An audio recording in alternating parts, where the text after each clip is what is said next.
সে আল্লাহ বললেন আর রহমানু আল্লামাল কুরআন খালাকাল ইনসান আল্লামাহুল বায়ান। আল্লাহ বললেন আমি মেহেরবান, আমি কোরআন শিখিয়েছি। আমরা বললাম আল্লাহ আর আপনি কি করেন? আল্লাহ বলেন খালাকাল ইনসান, আমি মানুষ বানিয়েছি। সুবহানাল্লাহ পড়েন। আমাদেরকে তৈরি করেছে কে? জোরে বলতে হবে কে?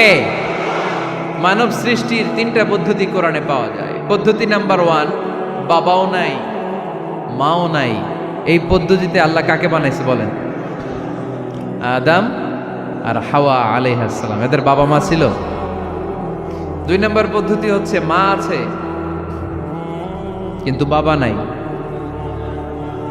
এই পদ্ধতিতে আল্লাহ কাকে বানালেন? কি নাম?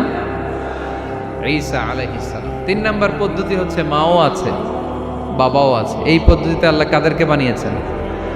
আমাদেরকে বানিয়েছেন। তাহলে পদ্ধতি কয়টা? 3টা। আদম আলাইহিস সালামকে বানানোর পদ্ধতিও 3টা।